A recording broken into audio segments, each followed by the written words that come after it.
Boa noite. Boa noite. Paz e bem. Paz e bem.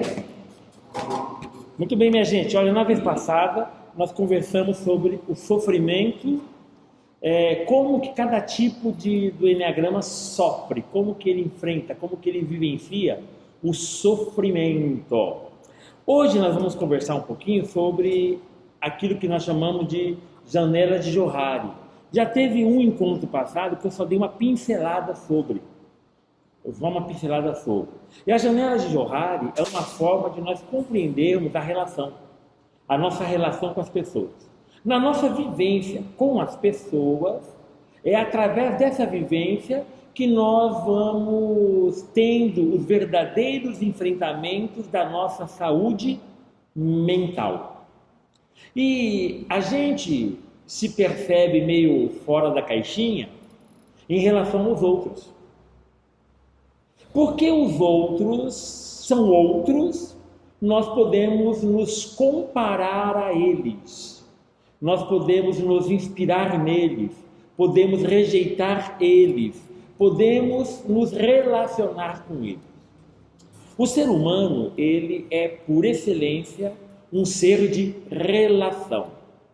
Geralmente, tanto os primatas quanto todos os hominídeos que já existiram na história são seres relacionais, seres de relação. E é na convivência com os outros que nós vamos tomando consciência da nossa própria identidade, da nossa própria personalidade. Mas também é em relação aos outros que nós percebemos, muitas vezes, os transtornos. Só que geralmente a gente percebe o transtorno do outro e não o nosso próprio transtorno. E aí então o que acontece? Na experiência da relação, eu tenho a minha vivência e a minha vivência ela é na relação com o outro. Se eu fosse o único ser do mundo, o único ser no mundo, eu não saberia e eu não desenvolveria uma situação de saúde ou de doença mental, porque eu não teria referência alguma de perceber minha saúde ou perceber a minha própria doença, meu próprio transtorno, meu próprio estar fora da caixa. É na relação com o outro que nós percebemos isso. E tem mais, a nossa relação com o outro faz com que eu perceba que eu sou exclusivamente eu. E assim, o eu e o tu, somos eu e tu, porque o tu existe e o eu existe. Sem o tu, eu não me reconheço como eu. Sem o eu, o tu não se reconhece. Na nossa relação com os outros é que nós vamos reconhecendo a nós mesmos. Por isso, é na relação com o outro que eu vou percebendo quem sou. Para quem é religioso, né, Paulo vai dizer, pela graça de Deus, eu sou aquilo que sou. Deus é o outro, Deus é o tu. E na minha relação com Ele, eu percebo quem eu sou. É pela graça dele que eu sou quem eu sou. Eu só sou eu por causa do tu. No caso de Paulo, esse tu máximo, esse tu infinito, é o próprio Deus da vida. E aí, então, o que acontece? Quando a gente nasce, né? A gente vai criando consciência do eu, porque nós temos um tu que é mãe, temos um tu que é pai. E nós vamos reconhecendo com o passar do tempo que aquele seio que nos amamenta não é apenas um seio, mas é uma pessoa e essa pessoa é diferente de mim e eu sou diferente dela. A relação eu e tu e eu. Na nossa relação uns com os outros, a gente acaba se revelando quem a gente é e acaba descobrindo quem o outro é na relação. O exemplo mais legal disso é casamento. Casamento é o exemplo mais assim nítido disso, né? O tempo de namoro é um tempo de descoberta do tu e do eu. E conforme a relação vai aumentando e o compromisso vai aumentando entre o casal vai descobrindo coisas no tu que não se conhecia. E vai descobrindo coisas no eu que não se conhecia. Eu vou me revelando aos poucos para o tu. E o tu vai se revelando aos poucos para o eu. O casal começa a namorar, você pode perceber. Todo casal que começa a namorar não tem pum. O casal não solta pum no começo.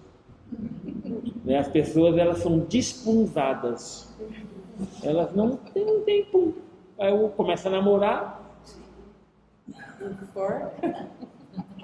Eu preciso ir na sacada. Vamos ver a estrela ali? Deixa eu dar uma olhada na estrela. Ah, sim. Então, mas o que acontece? Com o passar do tempo, eu vou descobrindo que o tu solta ponta. E o tu vai percebendo que o eu também solta. Nós vamos nos dando a conhecer conforme nós vamos nos relacionando com o outro, com o tu. Por isso que na relação com o tu, eu sou eu. Eu me identifico, eu vou percebendo. Só que eu repito, eu não solto tudo de cara, eu vou me soltando aos pouquinhos, eu vou me apresentando aos poucos, eu vou me deixando conhecer aos poucos. E passa a vida inteira e eu vou deixando me conhecer, mas algumas coisas eu nunca deixo conhecer. O outro também tem várias coisas que nunca deixa conhecer. E a gente morre sem conhecer o outro e o outro sem conhecer. Tem coisas que a gente vai morrer sem conhecer. E aí então existe uma proposta de análise social, de análise de personalidade, de mística das relações, uma técnica que nós chamamos de janela de Johari. Né? Uns chamam de janela de Johari, janelas de Johari, não é? Não importa, vem lá do inglês, então fala de Johari, né? Então janela de Johari. Essa ferramenta, então, ela foi criada aqui pelo Joseph e pelo Harrington.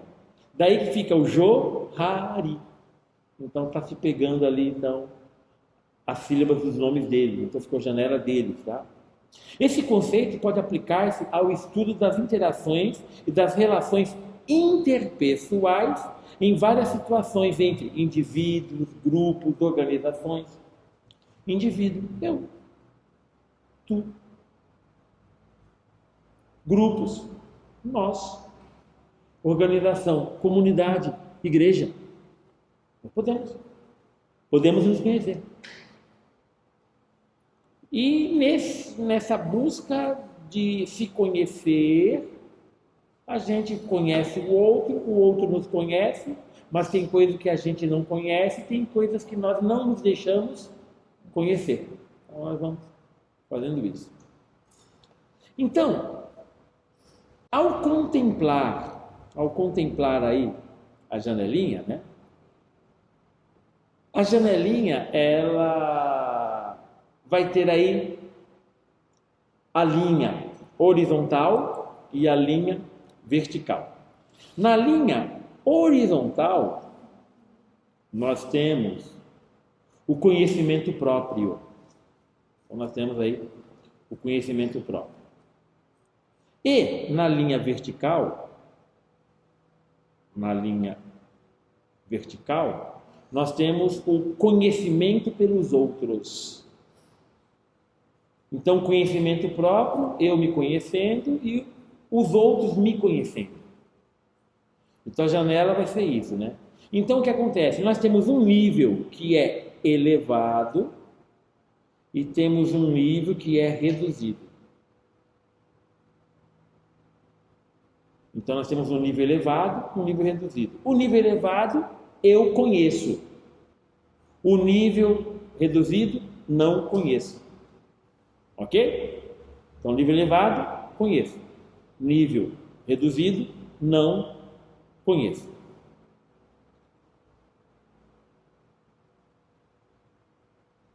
Muito bem. Então, a janela de Johari, então, vai se classificar aqui, olha. Nós temos uma janelinha, aqui tem 4 retângulos, né, compondo essa janela, e temos aqui o primeiro nível, que é o mais elevado. É o mais elevado, que é o eu aberto. No eu aberto, eu conheço e o outro conhece. Nós temos aqui o eu cego, ele é reduzido para mim. O outro me conhece, mas eu não conheço. O outro vê coisa em mim que eu não vejo. Tem gente, eu me acho o máximo, mas o outro sabe que eu sou um babaca. Eu sou cego, eu não consigo perceber quem eu sou em determinadas coisas, mas o outro percebe. Mas tem coisas, estamos aqui nesse outro nível, ó, tem coisas que eu sei de mim e eu oculto isso do outro, o outro não conhece. É aquilo que eu não revelo ao outro, mas eu sei de mim. E temos uma dimensão que o outro não conhece e eu também não conheço de mim. Algo como se estivesse totalmente desconhecido, onde nós não nos conhecemos. E pode ser que essas coisas não conhecidas venham a ser conhecidas. As pessoas sempre me acharam uma pessoa muito calma, comedida. Eu sempre me achei uma pessoa calma, comedida. De repente há uma situação de crise e eu explodo. E aí eu percebo que eu sou uma pessoa explosiva. Eu sou uma pessoa que tem dificuldade de controlar minhas emoções. Só que até então isso era desconhecido. O outro fala para mim, o tu fala para mim: Demétrios, como que você pôde fazer isso? E a minha resposta: eu não sei, mas eu fiz. Aquilo se tornou conhecido a mim e se tornou conhecido ao outro. Aquilo que estava desconhecido virou aberto, passou para o eu aberto. Agora o outro e eu sabemos que eu sou um cara explosivo, que se você bobear comigo, a cobra fuma. Então, eu me deixo revelar. E aí, pessoal, aqui nós temos então o feedback dos outros. O feedback dos outros. O que acontece? O outro, ele se apresenta a mim, ele dá algum retorno para mim.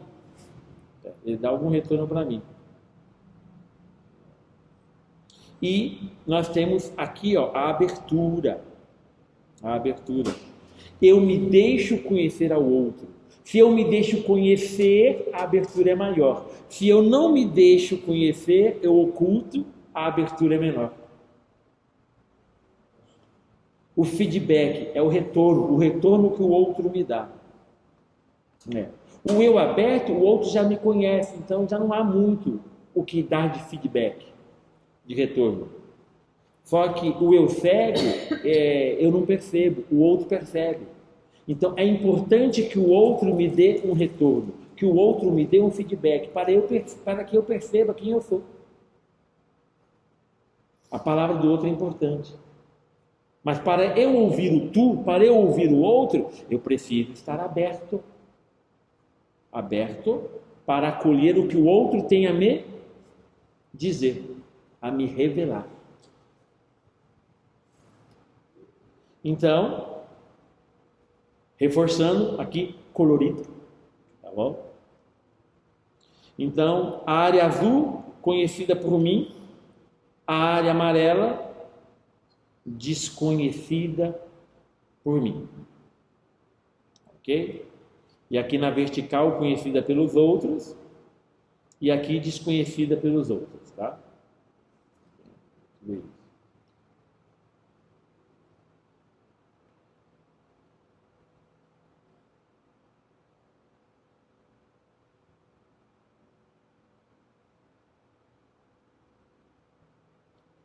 Área aberta 1, área oculta 2, área cega 3, área aberta 1, área cega 2, área secreta, ou aquela que a gente oculta, 3, e área desconhecida, 4. Ok? Muito bem. Quadrante 1 é o eu aberto, ok? O eu aberto. Gente, o eu aberto, que representa as facetas da personalidade conhecidas pela própria pessoa que está disposta a participar aos outros. É a área aberta da personalidade, ou seja, os outros a veem exatamente como ela se vê. Então, eu me deixo mostrar e o outro percebe quem sou.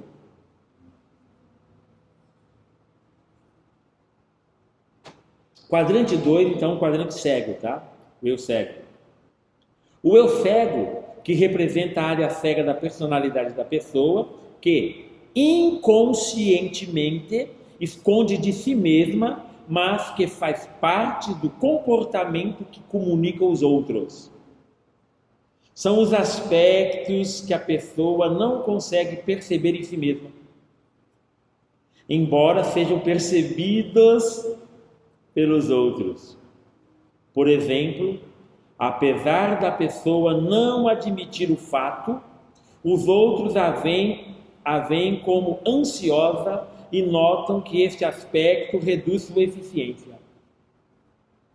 A pessoa é ansiosa, mas ela tenta, de toda forma, se transparecer como uma pessoa calma, paciente.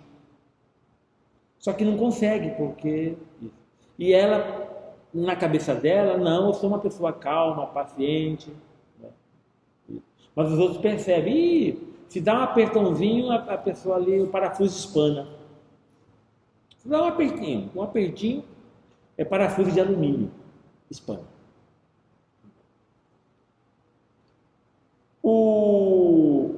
Quando Jesus ele trabalha com a ideia da cegueira, ele está falando disso. Então, quando Jesus cura um cego de nascença, aquele cego de nascença é uma pessoa que desde o seu nascimento ela foi sendo gestada, criada, educada para não perceber aquilo que a limita, para não perceber os seus próprios erros, para não perceber suas próprias falhas. Aquela pessoa cega de nascença, ela é símbolo daquele discípulo que ainda não percebeu a si mesmo. Jesus vai lá, faz barro, coloca barro no olho do cego, o cego é curado. E aí aquele cego vira discípulo mesmo, não é? E agora ele passa a ver com clareza. Isto é, ele passa a enxergar os seus próprios erros. Outro detalhe, a trave, lembra da trave no zóio?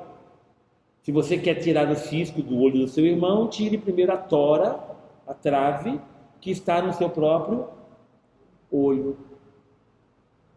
Então, o que acontece? É preciso que eu enxergue o que eu não quero ver. O que eu não quero ver em mim. É preciso que eu enxergue. Isso. Você já percebeu recentemente alguma coisa que você não gostou de descobrir de você mesmo? Não precisa me responder, não. É para pensar mesmo.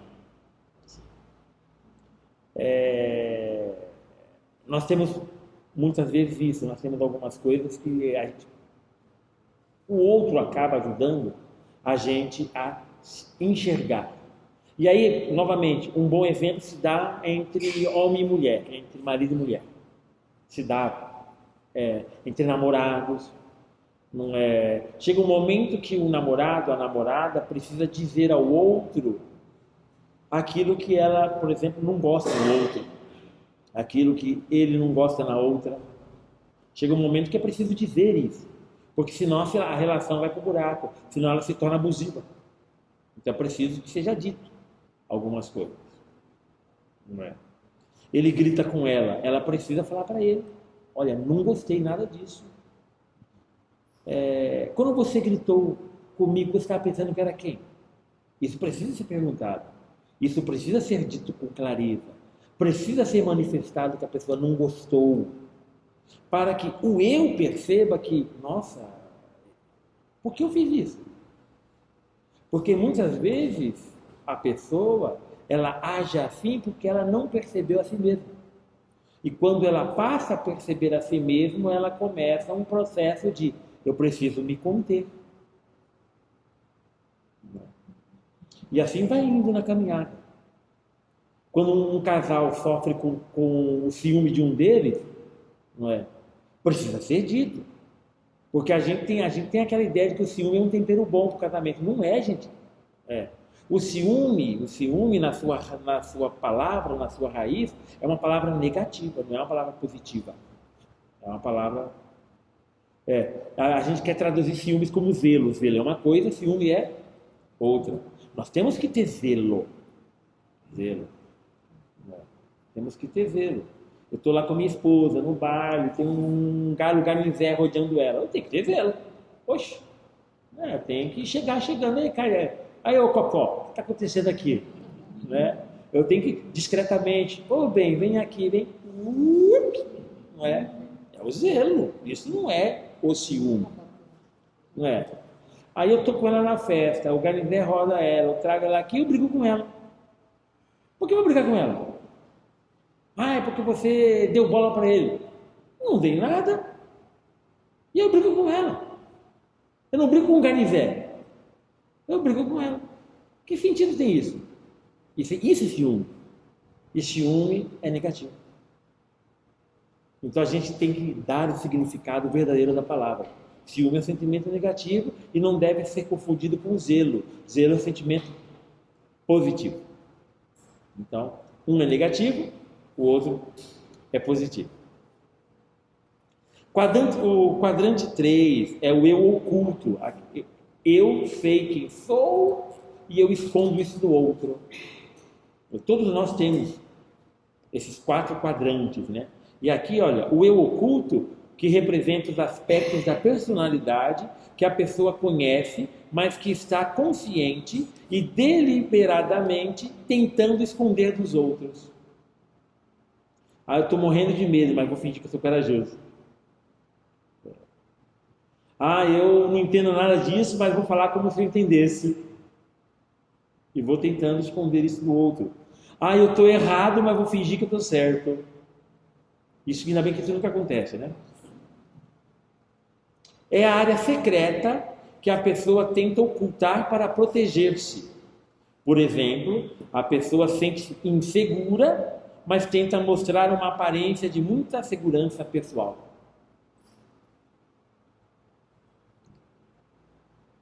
Isso mesmo. Quadrante 4. O eu desconhecido.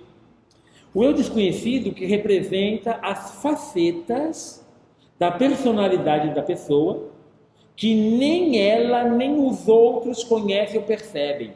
Por exemplo, certos sentimentos ou impulsos reprimidos inconscientes, talentos ou habilidades inexplorados, potencialidade, etc. Não é? Aquela pessoa, voz fraquinha, meio acanhada, a gente nunca ouviu a voz dela direito, ela nunca se ouviu direito. Um dia a gente está lá, começa a tocar uma musiquinha, a pessoa gosta da música, eu começo a cantar, você começa a cantar, de repente a pessoa começa a cantar e a gente, que voz é essa? De onde saiu essa voz? Que nós nunca tínhamos ouvido nesse tom afinado, afinada, perfeita. Como se dá isso? Nós não conhecíamos e a própria pessoa não se conhecia, porque ela não se reconheceu cantando. Aspectos que aparecem. Estavam desconhecidas e agora se tornou aberto, porque nós conhecemos. Isso. Então, essas 4 dimensões nós vamos vivenciando na história de nossas vidas. Muito bem. O eu aberto, então, resumindo, eu sei e os outros também.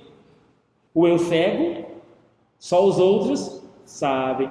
Tolinho, pensa que sabe. Se ele soubesse, é isso. Né? Muito bem, o eu oculto ou secreto, só eu sei. E o eu desconhecido, nem eu e nem os outros sabem. Todos nós vivenciamos esses aspectos em nossa vida. Então, repito, um homem, uma mulher estão namorando, eles vão se conhecendo aos poucos. Eles vão se conhecendo e vão se dando a conhecer aos pouquinhos. É aos poucos. Então, o que acontece? O eu aberto, ele é menor. O eu secreto e eu cego, maior. Também o eu desconhecido, maior. Conforme eu me deixo conhecer, conforme o outro mostra também quem eu sou, e vice-versa, a nossa área aberta vai aumentando. A ponto de que, passado alguns anos, eu até sei como que a pessoa vai reagir diante de tal fala, diante de tal situação, diante de tal problema, diante de tal provocação. Eu sei como o outro vai reagir. E tem mais, tem outro, a pessoa ainda faz assim, eu vou fazer tal coisa, veja, ela vai fazer isso. Eu vou lá e cutuco a pessoa, pá, daquele jeito. E por quê? Porque o eu já está aberto. Eu conheço. Ainda assim, o que acontece? Diminui o eu oculto, diminui o eu cego, diminui o eu desconhecido. Mas sempre eu terei o eu cego, o eu oculto e o eu desconhecido. Na nossa relação com Deus, que é o outro absoluto, ele não tem nada que é desconhecido. E ele não tem nada, ou melhor, eu não tenho nada de oculto para ele, porque ele me conhece plenamente. Ele conhece plenamente. Eu tenho algo desconhecido em relação a Deus. Eu tento me esconder de Deus. Quem quiser rezar sobre isso, reze com o Salmo 139. O Salmo 139, 138, certo? Sempre vai estar esses dois juntos, tá? Que salmo é? 139 e 138. Ou 138 e 139. Os dois números sempre vão estar juntos. Assim você acha o salmo, tá bom? É o salmo famoso, tu me conheces quando estou sentado, tu me conheces quando estou em pé, tu me conheces quando também estou deitado, e tu me conheces, e se eu fujo lá para o abismo, eu te encontro lá. Então o que acontece? Esse Deus é o Deus que nos conhece de todas as formas, sentado, deitado, em pé, rolando, ele nos conhece. E mesmo que eu tente fugir dele, ele está lá comigo, ele me conhece. Então não existe o eu oculto para Deus.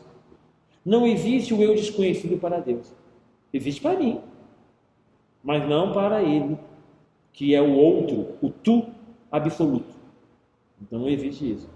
Então eu tenho que encontrar, e aí a gente entra na questão da espiritualidade, né? Na espiritualidade, nós temos que aprender a rezar, percebendo na nossa oração, pedindo, suplicando na nossa oração, a partir desses 4 aspectos de nossa personalidade. Pedro passou por isso. Pedro, tu me amas? Sim, Senhor. Tu sabes que eu te amo. Apacenta minhas ovelhas.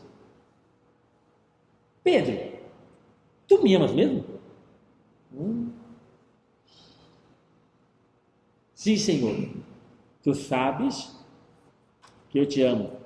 Tu sabes. Aí Jesus quer saber, eu vou dar uma apertada nesse cabra aí agora. Dar uma apertada nele. Pedro, mas tu me ama mesmo para valer? Aí Pedro, Senhor, ele fica triste, né? Porque ele se percebe, aquilo que estava cego, ele percebe, era desconhecido dele, ele se percebe, ele percebe todo o caminho dele, as pisadas na bola dele. Não que Jesus quer esfregar isso na cara dele, não. Jesus quer saber dele se é para valer. E a resposta dele, Senhor, Mestre, tu sabes tudo. Tu sabes tudo. Tu sabes que eu te amo. O que acontece? Não tem nada desconhecido meu para ti. Tu sabes tudo. Eu não me conheço algumas coisas, mas tu me conheces. E é isso. Então, o que acontece? Na nossa espiritualidade, isso tem que aparecer. Senhor, tu sabes tudo? Isso tem que aparecer na nossa prece. Tem que aparecer no nosso jeito de rezar. A oração cristã não pode ficar apenas na repetição das palavras dos outros. Porque Jesus é a palavra, ele se fez carne na nossa carne.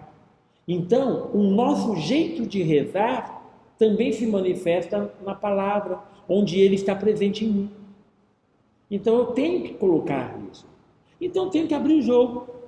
Eu tenho que trazer aquilo que está oculto para o aberto, porque ele sabe. Não tem jeito. E tem mais, aquilo que é desconhecido de mim, ele vai me revelar. No tempo dele, não no meu tempo. Ele vai revelar quando ele quiser, mas vai revelar. Porque ele conhece tudo. E aí isso tem que aparecer de alguma forma no nosso jeito de rezar. Então, no nosso jeito de rezar, nós temos que colocar, Senhor, olha, eu sou assim. Eu aberto. Eu sou assim. Eu sou desse jeito, Senhor. Eu queria ser diferente. E sei que tu podes fazer de mim alguém diferente. Mas tem muita coisa que eu não sei de mim. E eu peço para que me reveles, porque eu não sei. Eu preciso me conhecer mais. E sei que tu me conheces porque eu fui criado pelo Pai. O Pai estava olhando para ti, Senhor, quando me criou. E é isso. Então, tu sabes. Revele esses aspectos. Olha, eu sei disso, de mim, eu preciso me controlar. Eu sou impulsivo. Tal pessoa falou isso para mim, eu magoei essa pessoa. Olha aí, ó. E eu peço perdão a ti, espero que eu possa pedir perdão para essa pessoa. Isso tem que aparecer na nossa oração de alguma forma. Isso que eu estou fazendo aqui, apesar de estar fazendo na frente de vocês, isso é oração. Eu estou rezando. Esse tipo de oração tem que aparecer um pouco no nosso jeito de ser. Porque isso indica o quê? Indica que eu sou discípulo do Mestre, eu estou aprendendo a rezar com Ele, que é o modelo de oração. Jesus é o Mestre da oração. E agora, esse Mestre é o Espírito Santo, porque o Espírito Santo coloca o Mestre dentro de mim, dentro de ti. Nós temos que aprender a rezar, como Jesus rezou. Mestre, ensina-nos a rezar como João Batista ensinou os seus discípulos. O discípulo de Jesus quer aprender a rezar como Jesus reza. Então, ensina-nos a rezar. João Batista ensinou os discípulos dele. Nós somos seus discípulos. Ensina-nos a rezar. E aí então, ao rezar, lembrar desses 4 aspectos nossos. E falar, olha, por exemplo, né? Ó Senhor, eu finjo que eu tenho fé, mas eu não tenho fé nenhuma. Eu estou rezando o quê? O eu oculto. O eu oculto. Eu quero transparecer para os outros que eu sou um homem de fé. Mas quando vem a primeira dificuldade, eu viro um pintinho, um franguinho. Vivo, nossa, eu morro de medo diante das dificuldades. Onde está a fé? Para os outros, nossa, vou pedir para ele rezar por mim, porque ele está mais perto de Deus. Olha as barbaridades. Está mais perto de Deus. Eu não estou perto de Deus, mas Deus está perto de mim. Deus está perto de mim. Então, eu vou pedir para ele rezar porque Deus está perto dele. Essa deve ser a nossa perspectiva. Mas é isso. Ai, Senhor, eu quero me apresentar assim, mas eu não sou assim. Ai, Senhor, eu tratei a pessoa duramente, mas eu sei que eu não sou duro. Eu estou meio que fingindo. Eu estou meio que fingindo isso. Me perdoe. Me perdoe. Então, isso tem que aparecer na nossa prece. Isso é espiritualidade. E aí nós estamos fazendo o quê? Pegando uma pinceladinha de uma técnica, não é? De autoconhecimento, e estamos já aplicando na nossa vida prática, através da espiritualidade. E essa espiritualidade, ela se manifesta, por exemplo, na forma de oração. Isso tem que aparecer na nossa oração. Isso rezar. Ai, Senhor, eu percebo que tem coisas em mim que eu não conheço. Os outros não conhecem. Mas tu conheces. Eu preciso descobrir. Eu preciso descobrir as minhas potencialidades. Eu fico só nessa, eu não me esforço, eu não quero me colocar em tuas mãos para eu servir plenamente. Eu tenho medo de ser um instrumento em tuas mãos, porque eu não sei aonde isso vai dar, se eu me colocar plenamente em tuas mãos. Mas olha, eu estou aqui, se o Senhor quiser me pegar, como pegou Paulo, como pegou fulano, como pegou Maria, como pegou ciclano, eu estou aqui. Isso tem que aparecer na nossa oração. Se eu estou com medo, o medo tem que aparecer na minha oração. Se eu estou com raiva, a raiva tem que aparecer na minha oração.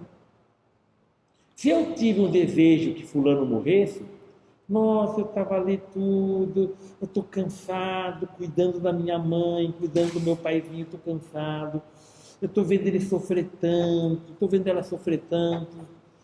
Ai, Senhor, leva ela. Nossa, eu estou desejando a morte da minha mãe, a morte do meu pai. Ou eu estou doente, ai, Senhor, me leva logo, não aguento mais. Eu estou desejando a minha morte. Ai, Senhor, eu tenho que colocar isso nas mãos de Deus. Colocar isso nas mãos de Deus. Ó, Senhor, eu pensei mesmo, tá? Eu pensei mesmo, poxa, pensei mesmo isso. Eu garanto para o Senhor que não é bonito, tá? E Ele sabe que não é bonito. Mas eu pensei isso. E sei que o Senhor entende o meu desespero. E sei que o Senhor me entende que eu não quero ver o sofrimento de quem eu amo. Não quero ver. Não é? Então, esse tipo de coisa tem que aparecer no nosso jeito de rezar. E quando a gente faz isso, a gente está aplicando isso. As nossas dimensões. O eu aberto, o eu cego, o eu oculto e o eu desconhecido. Nós trazemos isso em oração. Em oração. E aí a gente consegue ter uma relação legal com Deus. Então isso tem que aparecer de certa forma. Algum tempo atrás apareceu uma pessoa que está enfrentando um sério problema de saúde mental. E essa pessoa, ela quer aprender a rezar. Aí eu estava brincando com ela assim, olha, nós os cristãos, a gente assume como modelo de oração a pessoa de Jesus. Você vai encontrar orações repetitivas, mas elas são um modelo para que a gente aprenda a rezar. A gente repete elas, mas nós não podemos passar toda a nossa vida repetindo. Nós precisamos ter um bate-papo com Deus. E aí a gente usa quem como modelo? A gente usa a pessoa de Jesus como modelo. E aí eu brincava com ela. E o fato de, eu brincando com ela, eu tenho intimidade, posso brincar com ela nesse sentido. E eu falei, e o fato de eu e você termos um parafusinho solto, porque eu me enxergo com os parafusos soltos. Então fica mais fácil eu falar isso para o outro sem ofender. Porque eu me vejo, eu sei, essa parte já é conhecida de mim. Então, essa parte já está aberta. Está aberta. Então, me conheço, eu posso falar para ele. Eu e você que temos aí uns parafusinhos meio soltos, a gente também tem que conversar com Deus. E isso não deve ser impedimento. Eu devo colocar isso para Deus. O que é que mais te irrita na sua saúde mental? Aí ele falou, o que mais me irrita na saúde mental é que quando chega um momento, quando eu começo a sentir uma pressão interna, era ele falando, eu começo a sentir uma pressão interna, como se eu fosse uma panela de pressão. Chega uma hora que eu mando a tampa longe, e aí eu começo a tremer, começo a querer quebrar as coisas que estão no meu quarto, começo a querer agredir, começo a machucar a mim mesmo. Ele conseguiu fazer eu navegar um pouquinho naquele oceano dele. Ele conseguiu fazer isso. Aí eu falava para ele, você tem que falar isso para Deus. Isso que você está falando para mim, você tem que falar isso para Deus. Porque Deus já sabe disso. Então, falar para Ele é mais fácil. Ele já sabe. Então, coloque isso. Quando você fala, olha Deus, eu sinto isso, eu tenho isso, eu me sinto como uma panela de pressão. E aí vai esquentando, e de repente a tampa explode e ali eu acabo fazendo isso. E eu não quero mais. Peça para Deus, eu não quero mais quebrar as coisas, eu não quero mais me machucar. E peça para Ele, fala para Ele. E se eu me machucar, eu peço que o Senhor me entenda, eu peço que o Senhor me ajude a acalmar e me perdoe por essas coisas que eu faço. Isso é oração. E a oração de alguém que está enfrentando um profundo problema de saúde. Ele teve uma crise, essa crise impôs a ele um grande descontrole emocional, né? E a forma com que ele tentou equilibrar esse grande impacto emocional foi através da violência. E aí o que acontece? É muito difícil conter uma pessoa que entrou em crise de tal maneira que ela se manifesta pela violência. É muito difícil conter a pessoa. Conter preservando a sua integridade física, é muito difícil, né? Em clínicas, hospitais, geralmente precisa ali de 4, 5 pessoas, né? E geralmente as pessoas vão se posicionando em volta, com as técnicas adequadas. Um já fica atrás, o outro fica do lado, 2 ficam à frente, o outro fica ali. Um vai conversando, vai puxando, e de repente eles se articulam para preservar a integridade física da pessoa e eles agem de maneira conjunta. Eles conseguem conter a pessoa mantendo a integridade física dela. É muito difícil numa situação no popular a gente conter alguém nesse sentido, não é? E aí então acabou acontecendo isso, então uma pancada, não é? Acabou ferindo ele, né? Só que o que acontece? Há pessoas que têm momentos de crise, a gente chama de surto, né, no popular. Tem pessoas que surtam no popular, né, falando, e que tempos depois, aquelas condições que fizeram com que o surto acontecesse, elas mudaram e aí a pessoa para de ter. Então há situações de crise que são crises circunstanciais. Depende de certas circunstâncias. Como não aconteceu mais daquelas circunstâncias, a pessoa não tem mais crise. Tem pessoas que não, que têm condições físicas, psíquicas, neurológicas, que fazem com que ela tenha crises constantes. Com crise, sem crise, com crises circunstanciais, ou psíquicas, biológicas, bioquímicas, e assim por diante, a gente pode rezar isso. A gente pode rezar isso. Não é? E o nosso jeito de rezar vai navegar por isso, por esse Deus. A oração repetitiva, que a gente pega frases prontas, elas podem ocultar algumas coisas de nós. A gente pode estar ocultando algumas coisinhas de nós. Não é? Tem pessoa que pratica o mal e a consciência já não atinge mais. A pessoa pratica o mal e acha normal, e reza. Ai, Deus isso, ai, Deus aquilo, e não percebe o mal que fez. Aí é necessário vir o outro, porque está cego para a pessoa. É necessário vir o outro. Eu não gostei do que você fez. O que foi que eu fiz? Você fez tal coisa. Não fiz, não. Fez sim. Eu não gostei. Aí a pessoa tira isso do campo cego e isso vem para o campo aberto. E nossa, eu fiz isso. E aí o que acontece? Na oração, aquilo que não aparecia, deve aparecer. Eu tenho que rezar isso que apareceu em mim. Espiritualidade é isso. É eu diante do tu absoluto, que é o próprio Deus da vida. E eu diante dele, eu me conecto com o universo quando eu sou capaz de me conectar comigo mesmo. Então, eu vou trazendo as coisas para o campo aberto diante de Deus. E aquilo que está desconhecido, Deus vai me revelar, de uma forma ou de outra. Aquilo que está cego, Deus vai me revelar. E muitas vezes ele se revela em quem? Nos irmãos, nos outros, na esposa, né? Aquela reclamação clássica de esposa. Reclamação clássica. Nossa, o meu marido, ele é um demônio lá em casa, mas com os amigos ele é uma princesinha. Nossa, ele é um docinho com os outros. Olha, com aquela turma do boteco ele é tão bom, e aqui em casa parece um demônio, com os filhos ele é o diabo. Quando ela revela isso para ele, não, eu não faço isso não, faz isso sim. É difícil? Isso tem que ser rezado. Isso tem que ser rezado. Não é? Teve uma época da minha vida que eu tinha resposta para tudo. Logo quando eu me formei em filosofia.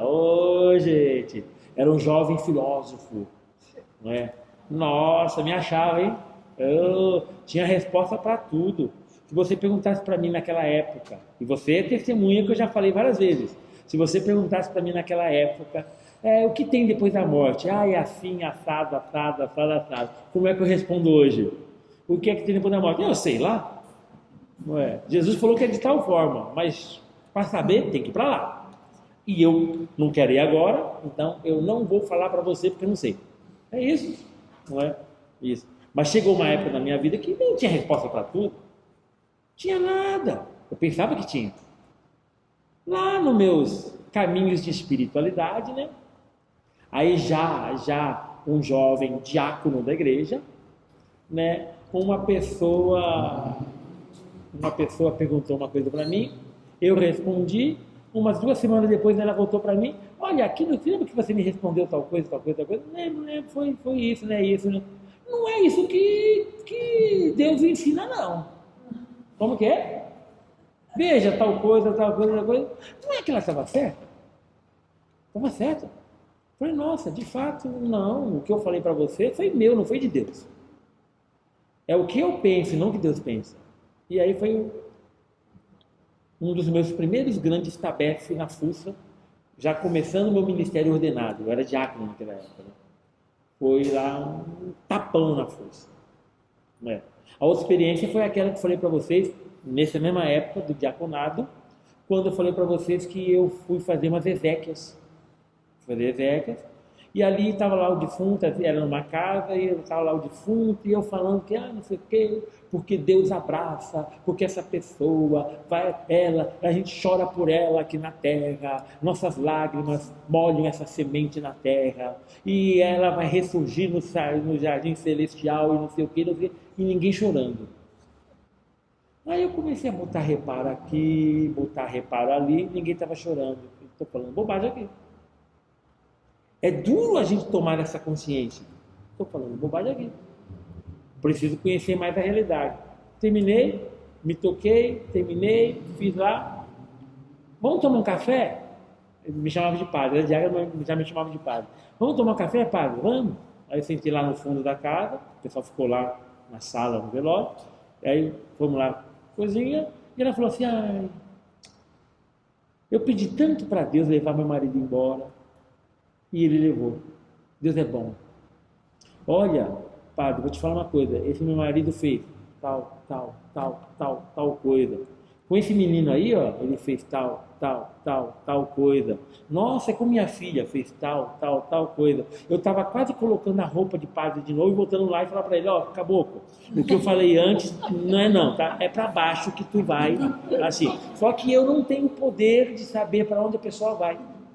Entendeu? Porque só Deus sabe disso. Eu não sei, não é? Mas que eu tive vontade de fazer isso. E aí eu fiquei percebendo para mim, olha, passou em mim naquele momento raiva, decepção, desejo de fazer uma oração imprecatória.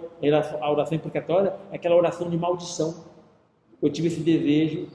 Só que as mãos de um padre é para abençoar, não é para amaldiçoar.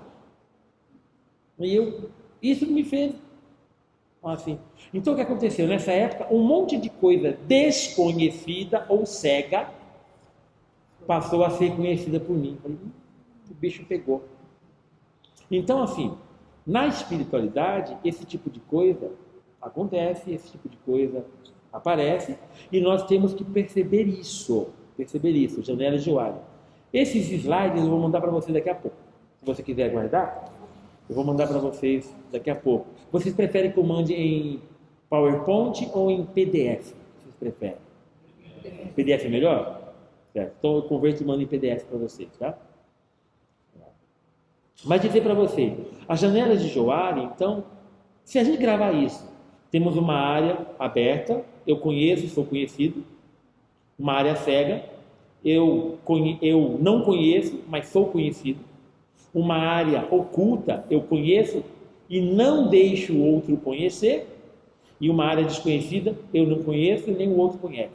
Se nós percebemos isso no nosso dia a dia, no nosso cotidiano, isso ajuda muito. Nós somos um universo e tem tanta coisa ainda desconhecida. E aquele casal que já está lá fazendo bodas de não sei das quantas, já passou de bodas de ouro, e o casal fala, nossa, padre, ele ainda me surpreende, eu ainda descubro um monte de coisa que eu não conhecia nele. Depois de anos e anos. Por quê? Porque somos um universo. E nós temos o nosso lado desconhecido, inconsciente. E que o outro também não conhece. É desconhecido. Claro. Então, se a gente conseguir trabalhar um pouquinho com esses conceitos, isso ajuda bastante a gente a rezar. Colocar na nossa oração aquilo que é aberto, aquilo que é oculto, aquilo que é cego, aquilo que é desconhecido. Rezar para Deus, olha, tire a trave do meu olho. Eu estou desconfiado, Deus, que eu estou aí me achando muito e não percebendo algumas coisas em mim. Me revele isso. Se você rezar isso, não demora muito alguma pessoa, nossa, cara, tem que falar uma coisa para você. O quê? Tal coisa você fez assim, não é legal. Aí você, se a gente tiver humildade, puxa, eu pedi para Deus, Deus está me dando isso. Eu não pedi para que Ele me revelasse? E agora está me revelando. Mas o que acontece? O nosso ego, a nossa autoimagem, olha a autoimagem de novo, vai tentar fazer eu ficar com raiva do outro, porque o outro está me falando as coisas, porque o outro está me falando a verdade. Aí eu vou ficando com raiva dele, vou ficando com raiva dela. E eu fico bravo com ele, fico bravo com ela. Porque ela está me apontando alguma coisa que é importante. E eu não queria ver. O pior cego é aquele que não quer ver. Então nós corremos esse risco. Então lembra, o que você pede verdadeiramente em oração, claro, você não vai pedir mega-sena, não vai pedir isso, não vai pedir aquilo. O que você pede realmente de necessário, né, em oração, Deus vai te mostrar de alguma forma. Deus vai te mostrar, né, de alguma forma. Né? Uma amiga minha lá do passado, né, ela estava levando um baita de um chifre do noivo dela. Um chifre mesmo, daquele chifre de fazer cosquinha na lua. Um chifre assim, bem... E aí ela, depois de anos, né, ela contou, olha, lá naquele tempo que aconteceu aquilo, né, eu pedi para Deus, olha Deus, me revela a verdade, eu estou desconfiada de certas coisas, de certas atitudes dele, não estou gostando desse sentimento dentro de mim. Ela colocando que ela resolve dessa forma. E ela colocava assim, e que ela pediu, né? Olha, me revele a verdade. Eu quero saber a verdade. Mesmo que me doa, eu quero fazer a verdade. Ela rezou isso. Ela era do nosso grupo de jovens. É incrível, gente, é incrível. Na mesma semana, vários de nós contamos para ela. Agora, ela não pediu para a gente contar. A gente tomou coragem e foi contar para ela. Vou contar para ela. Pergunto eu, será que Deus ouviu a oração dela, pegou a gente e fez com que a gente fosse instrumento para aparecer a verdade? Não. Para nós naquela época, não. Isso fui eu que fiz. Passado algum tempo, agora com a experiência de alguns anos de espiritualidade, Deus nos usa como instrumento. Então aquilo que era oculto, aquilo que era cego, e a reação dela? A reação dela foi o quê? Num primeiro momento, eu te perdoo, aí nós eu quase falei o nome dela, meu Deus, ainda bem que não falei. Fulana, mas tá indo aí? Porque ele prometeu que vai mudar. Não é? Tá bom. Assim, né? E aí aconteceu mais algumas vezes, e aí ela pedindo a verdade, e aí lá eu não lembro se foi uma prima dela, ou foi a irmã dela, eu quase falo o nome da irmã dela também, ou se foi a irmã dela, que deu um chega nela. Ela assim, sabe, eu acho que você gosta de chifre. E você fica aí fazendo que está sofrendo, mas no fundo você está tendo prazer com isso. Isso foi um golpe tão pesado nela, foi tão pesado esse golpe nela, que ela entrou num ciclo de choradeira, ficou na fossa e teve que rezar isso. E o que acontece? Lá atrás, quando ela rezou, pedindo a verdade, Deus foi mostrando a verdade. Mas Deus foi mostrando a verdade para ela de acordo com as circunstâncias, aos poucos. Mostrou que estava traindo, mas também revelou algo sobre ela que ela não tinha percebido. Que ela estava gostando de se fazer de vítima. E escreva, ela estava gostando de se fazer de vítima. Ela estava encontrando algum prazer na arte de ser chifrada. Que apesar disso não ser arte. Entendeu? Mas estava encontrando algum prazer. Vocês pegam aí nesse universo das pornografias, você vai encontrar gente que tem prazer de ver o chifre. Então a pessoa que pega a esposa, chama um amigo, transa com a minha esposa. E a pessoa vai lá e transa com a esposa e ele sente prazer nisso. Você vai encontrar isso. Isso para o mundo é normal, gente. Assim, claro, para nós na fé cristã, não, aí já mudou a conversa. Para nós na fé cristã, casamento representa a união de Cristo com a humanidade. Então Cristo é fiel. Então não tem essa história disso. Mas vocês vão encontrar esse tipo de situação na pessoa que gosta. Então, ela percebeu, nossa, eu estou sentindo assim, um cetro. Foi um golpe que ela levou. Eu estou sentindo prazer nisso. E ao descobrir isso, ela desabou. E aí ela teve que dar a volta por cima. Ela precisou de muitos e muitos encontros com o próprio Deus da vida para perceber isso. Gente, é um pouco o universo. O mundo lá fora, ele reflete muito do que as pessoas têm aqui dentro. Isso, então, é uma realidade que acontece. O exemplo é tosco, é podre, mas, gente, isso acontece, tá? Num primeiro momento, a gente não quer perceber a miséria da gente. Nós não queremos perceber nossas misérias. Não queremos. Porque dói perceber as próprias misérias. Mas esta dor, ela também se converte num certo prazer. Por quê? Ao nos fazer de vítima, a gente ganha alguma coisa em troca. Atenção, ternura, carinho, pena, piedade. Nós ganhamos alguma coisa em troca. E conforme vamos nos vitimizando, nós vamos passando a assumir aquilo como a nossa própria imagem. E aí eu vou me vendo como sempre um coitadinho. Eu vou me vendo como o que ninguém entende.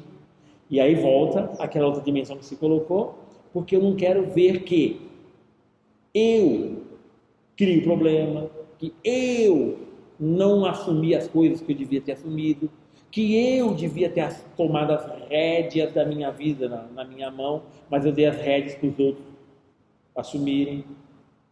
E isso dói. Então é uma mistura de prazer e dor. É uma mistura de prazer e dor.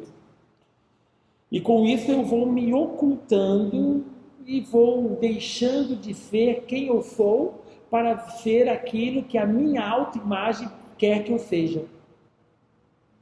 E aí, gente, então, sim, a vitimização acontece nesse sentido. A pessoa encontra um certo prazer, assim. Todo tipo de enneagrama pode ter isso, assim, né? O exemplo que sempre me vem na cabeça, coitado, quem é tipo 2, tá? O tipo 2, eu gosto muito do tipo 2, então eu sempre gosto de falar do tipo 2, tá? O tipo 2 é o generoso. E o que acontece com o generoso? Ele ajuda porque ama, porque gosta, porque quer ajudar. Só que é justo que, ao ajudar, eu também receba um tapinha nas costas. Não é feio, é justo. Só que assumir que eu quero receber um tapinha nas costas é feio para mim. Então, eu não assumo. Aí o que acontece? Uma pessoa, eu ajudo uma pessoa, ajudo bastante, e essa pessoa não diz nada, essa pessoa não me agradece, essa pessoa, pelo contrário, até me trata mal. Aí o que acontece? Eu fico com raiva, e essa raiva muitas vezes se manifesta como? Ninguém me ama, ninguém me quer, ninguém gosta de mim, não sei o que, não sei o que. Aí eu vejo você toda tristinha, vejo você todo tristinho. Ô filho, o que aconteceu? Aconteceu alguma coisa? Aí essa pessoa encontrou a recompensa em mim, e não naquela pessoa a quem ela ajudou. E aí olha... Só que isso acontece com o tipo 9. O tipo 9 é aquele tipo que fica na dele, mas também é aquele tipo que é meio preguiçosão, espera que o outro venha à procura dele. Então ele não procura muito o outro, é o outro que tem que vir à procura dele. E tem um dia que ele está lá meio isoladão, e ele pode fazer isso. Ninguém gosta de mim, ninguém me procura, ninguém me ama. Aí a pessoa pega e manda um telefonema, se recupera. Porque aí, nossa, eu agora recebi uma recompensa. Todos os tipos podem vivenciar esse tipo de mecanismo. Cada um a seu modo. Certo? Só que descobrir que eu tenho um certo prazer nesse tipo de coisa, isso machuca. Não é? Então, é melhor deixar cego. É melhor deixar desconhecido do que vir a conhecer. Só que eu pedi lá para Deus. Eu pedi lá para Deus, Deus, me mostra isso. Ele me mostrou, o que eu faço agora? Eu tenho que tratar. Isso. Aí vou tratar isso, tudo, né? Assim. Lembrar, gente, isso é muito importante, e eu termino dizendo isso, tá? Hoje, termino dizendo isso, que daqui para frente a gente vai entrar mais agora na questão das espiritualidades, tá bom? Isso, né? E aí, claro, nós vamos puxar janela de Johari, vamos puxar Enneagrama, mas trabalhar um pouquinho mais a espiritualidade, porque é a nossa ferramenta para a saúde mental. Uma delas é a espiritualidade. Então dizer para vocês assim, o normal é o que o mundo é. É normal. Se alguém me dá um tapa na cara, é normal que eu também faça o quê? Dê um outro tapa na cara. É normal. É normal isso. E aí, toma cuidado com o que eu vou falar. É normal e não é feio. É o normal. É normal amar o amigo e odiar o inimigo. Jesus falou isso, olha, vocês ouviram o que foi dito aos antigos. Amai vossos amigos e odiai os vossos inimigos. Isso foi dito aos antigos. É o que é o mundo. Isso é o normal do mundo. O normal é esse. É normal, se eu sou chifrado, eu também vou carregar o chifre. Isso é o normal do mundo. O normal do mundo é a gente ceder às grandes taras, os nossos grandes desejos, impulsos sexuais. É o normal. É o normal. Só que eu sou gente, sou a imagem de Deus, Ele me criou, eu sou desse jeito, Ele me deu racionalidade, Ele me deu mecanismos, instrumentos, dos quais eu posso utilizar para me conter, para viver um prazer saudável e sadio. Ele me deu os instrumentos também para isso. E aí o que acontece? Na espiritualidade cristã, nós somos chamados a ir além da normalidade. Além da normalidade. E aí lembrar sempre o que acontece. Por quê? Porque o modelo de perfeição que nós perseguimos não somos nós, mas é o Cristo. Então o que acontece? A régua com que nós vamos medir é Cristo. A medida é Ele. Ele é a nossa medida. E por Ele ser a nossa medida, a medida dele vai além da medida do mundo, da medida da normalidade das coisas. Às vezes a pessoa chega assim, por exemplo, a pessoa chega em confessionário, padre, fiz tal pecado. Eu fiz tal pecado, e eu fico na minha cabeça. Isso é normal. É normal. Porque o pecado é a normalidade do mundo. Isso é normal. Só que eu e você não somos chamados para sermos normais, somos chamados para irmos além. A nossa normalidade não é do mundo. A nossa normalidade é a de Cristo. E qual é a normalidade que nós temos em Cristo? Eu sou pecador e eu quero viver como a normalidade do mundo. Só que o Cristo, Ele é o verdadeiro modelo da normalidade. Eu quero ser como Ele, quero viver do jeito dele. Ele é o modelo de perfeição. E aí o que acontece? Na espiritualidade cristã, nós somos convidados e convocados, porque quando nós nos tornamos discípulos, agora nós somos convocados, não é apenas convidados. Agora Ele nos convoca. Nós somos convocados a ir além. A ir além. Então, por exemplo, o que é a relação homem e mulher no mundo? Em Cristo, a relação homem e mulher é para ir além. É para ir além. Se o mundo vive a fidelidade de forma meia boca, isso é normal no mundo, não é a normalidade. No segmento de Cristo, o normal é a fidelidade. Um ao outro. Um ao outro. É o normal. Mas eu e a minha esposa, que na nossa normalidade eu sou fiel a ela é fiel em mim, ela encontra tentação no trabalho dela, ela encontra tentação na escola, ela encontra tentação na praça, eu encontro tentação no meu trabalho, eu encontro tentação na rua, eu encontro tentação no ônibus. Então o que acontece? O fato de eu e ela seguirmos o Cristo não nos tira as tentações, porque eu estou no mundo. Então, a minha carne deseja a normalidade do mundo. A minha carne deseja isso. a normalidade do mundo. Só que o meu espírito deseja a normalidade de Cristo. Então o que acontece? No mundo, as pessoas são regidas pela carne. Aqui é o mais puro apóstolo Paulo. As pessoas são regidas pela carne.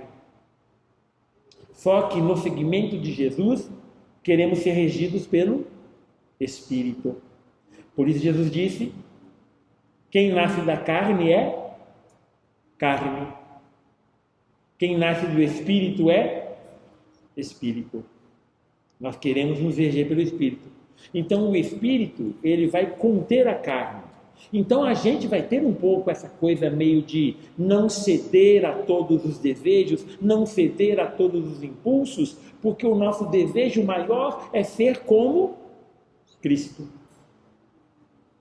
Então, eu levei uma cantada lá no meu trabalho e eu tenho como lá no meu trabalho dar a minha puladinha de cerca, mas eu não vou dar a puladinha de cerca porque eu quero ser fiel. Veja, eu quero pular a cerca, carne. Eu quero ser fiel, espírito. Como eu e você, espiritualidade, decidimos seguir o Cristo, então eu vou fazer o possível para não cometer o adultério. Porque o meu modelo é o Cristo e não a normalidade do mundo. Acontece que no mundo a gente vai ter muito mais pessoa que não segue o Cristo do que pessoas que seguem o Cristo. Mas ainda bem que na igreja é diferente. Não! Na igreja vocês vão encontrar mais gente que não segue o Cristo do que pessoas que seguem o Cristo. Vocês vão encontrar isso. Mas e no Demétrios? Você vai encontrar no Demétrios, mais Demétrios aqui, que não segue o Cristo, do que o Demétrios que segue o Cristo. E dá uma batalha aqui dentro. Porque aí lembrar de Paulo. Eu sei o bem que eu devo fazer, mas acabo fazendo o mal que eu não quero fazer. É a luta interior. E conforme a gente vai reconhecendo, eu sou fraco, eu preciso do Cristo, o Cristo vai dando um tapinha na minha costa, eu estou contigo. Senhor, então o Senhor vai afastar isso de mim? Ele, não vou afastar isso de você, porque você está no mundo, em meu nome, então você vai enfrentar isso. Como que você vai rezar? Olha lá, e não nos deixeis cair em tentação, e não nos deixeis ter tentação, não é isso, é não nos deixeis cair, porque a tentação está aí, está aqui, dentro de mim, e é isso, e é aquela coisa toda. Aí está lá o jovenzinho, seminarista, lá na igreja, lá ele está rezando, Senhor, não sei o quê. Aí passa aquela menina bonita na frente do seminarista, e o seminarista, Senhor, não sei o quê. Senhor, então, não é? É a vida. Aí está lá a menina na comunidade, a menina querendo ser freira, mas ela olha para o amigo da classe, olha para o amigo da catequese, nossa,